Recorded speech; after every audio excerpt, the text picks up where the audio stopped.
안녕하세요. 스틸데일리 임영화 기자입니다. 이번 영상에선 최근 한 달간 관광업계에서 가장 뜨거웠던 주요 이슈 세 가지를 정리해 보겠습니다. 첫째, 구조관 업계를 덮친 A사의 부도 쇼크입니다. 둘째, 고유가와 열연 가격 강세로 북미 OCTG 가격이 급등하고 있다는 소식입니다. 셋째, 2026년 1분기 관광 상장 기업들의 실적의 양극화입니다.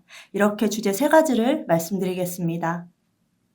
들어가기에 앞서 최근 시장 분위기를 살펴보면 관광업계는 지금 상당히 복잡한 흐름 속에 들어가 있다고 할 수 있겠습니다.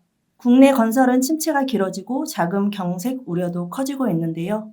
반면에 북미 에너지 시장이나 해상풍력 관련 분야에서는 새로운 기회도 나타나고 있습니다. 즉, 관광업계 안에서도 어떤 시장에 들어가 있느냐에 따라서 분위기가 완전히 달라지고 있다는 뜻입니다. 오늘 영상에서는 최근 관광 시장에서 실제로 어떤 일들이 벌어지고 있는지, 또 왜 이런 흐름이 나타나고 있는지 쉽게 풀어서 말씀드리겠습니다. 첫 번째 주제, 바로 구조관 업계를 덮친 A사의 부도 쇼크입니다. 최근 국내 탄소관 구조관 시장에서는 철 구조물 공급사인 A사의 부도 소식이 빠르게 퍼지면서 업계가 크게 한번 술렁인 바 있습니다. 사실 철강 업계에서는 경기 침체가 길어질 때마다 자금 상황이 위험하다 또는 미수 리스크가 커지고 있다, 이런 이야기들이 반복적으로 나오곤 했습니다. 하지만 이번에는 실제 대금 미회수 사례가 나오면서 시장의 긴장감이 다소 커진 분위기였는데요.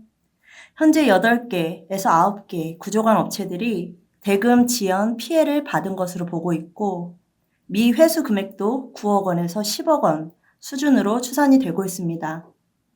특히 구조관 시장은 조관사, 유통사, 실수요사들이 복잡하게 연결이 되어 있습니다.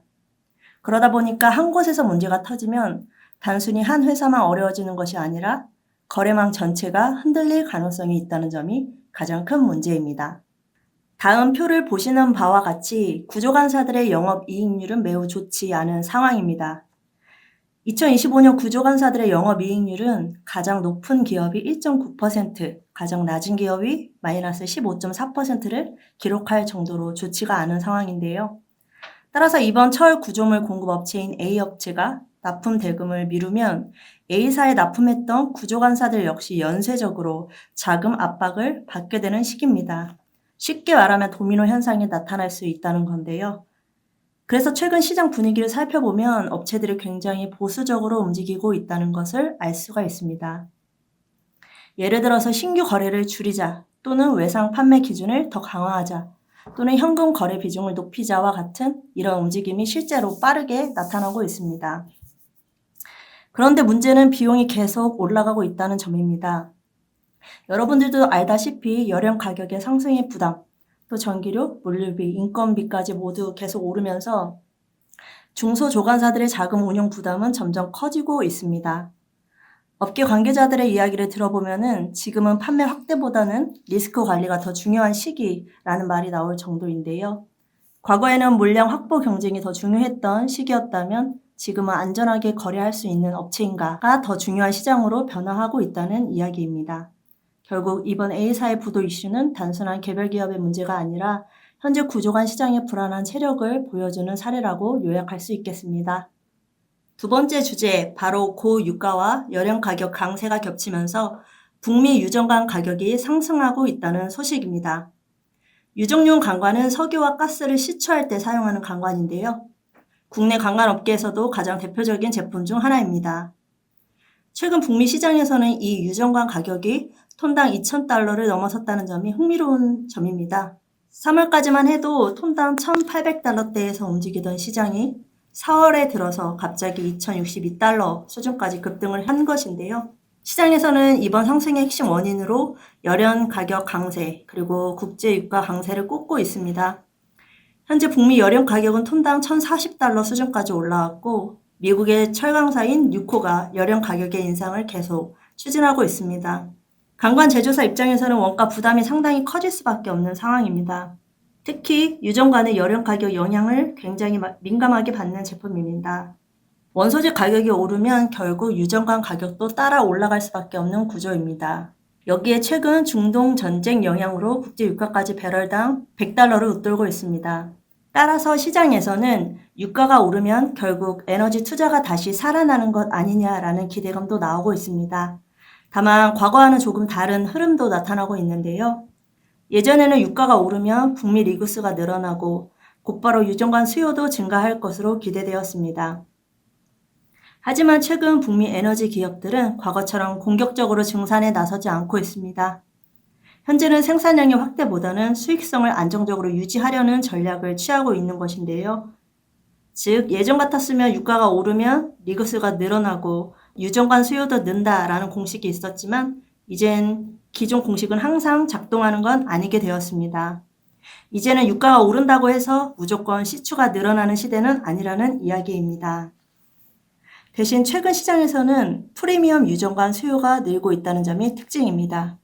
고강도, 고내식성, 고사양 제품 중심으로 시장이 재편이 되면서 양보다는 질을 중시하는 흐름으로 변화하고 있습니다. 이는 결국 유전관 판매 가격 상승에도 영향을 주고 있습니다. 그래서 업계에서는 이번 유전관 가격 상승이 단순한 단기 반등이라기보다는 원가 상승과 제품의 고급화 흐름이 동시에 반영된 결과라고 보고 있습니다. 세 번째 주제, 바로 2026년 1분기 강관 상장사들의 경영실적의 양극화입니다.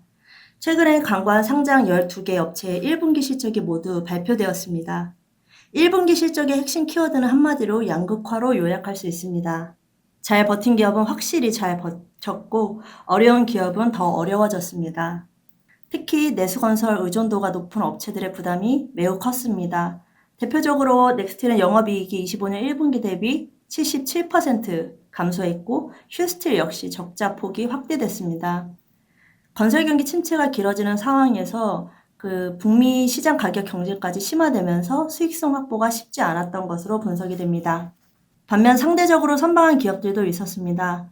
세아제강은 북미 에너지용 강관 판매를 기반으로 안정적인 흐름을 유지했고 SK오션 플랜트와 KBI 동양철강은 해상풍력 및 대구경 강관 프로젝트 효과를 보면서 실적 개선 흐름을 보였습니다. 특히 최근 시장 흐름을 보면 건설향은 어렵지만 수출과 해상풍력향은 분위기가 상대적으로 괜찮다라는 이런 평가가 많이 있습니다. 즉 지금 강관 시장은 단순히 전체 시장이 좋다 나쁘다의 문제가 아니라 어떤 시장에 포지션을 잡고 있느냐에 따라서 실적 차이가 크게 벌어지고 있는 상황입니다. 내수 건설 중심 기업들은 상당한 압박을 받고 있지만 북미 에너지용 강관 또는 프로젝트 중심 기업들은 상대적으로 버틸 힘이 있다는 이야기입니다. 결국 올해 강관 시장은 선택과 집중이 더욱 중요해지는 시장으로 가고 있다는 분석이 나오고 있습니다. 끝으로 이번 영상을 정리해 보겠습니다. 최근 강관 업계는 국내 건설 경기 침체 그리고 대금 미수 리스크 확대라는 불안한 요소가 커지고 있는 반면에 북미 에너지 시장과 해상풍력 분야에서는 새로운 기회도 동시에 나타나고 있습니다. 특히 앞으로는 미국의 유전관 시장 흐름, 또 국제 유가, 또 북미 에너지 기업들의 투자 움직임, 또 국내 건설 경기 회복 여부가 올해 강관업계의 분위기를 결정짓는 핵심 변수가 될 것으로 보입니다. 오늘의 영상은 여기까지입니다. 도움이 되셨다면 좋아요와 구독 부탁드립니다. 앞으로도 강관 시장의 핵심 이슈를 쉽고 빠르게 정리해서 전달드리겠습니다. 감사합니다.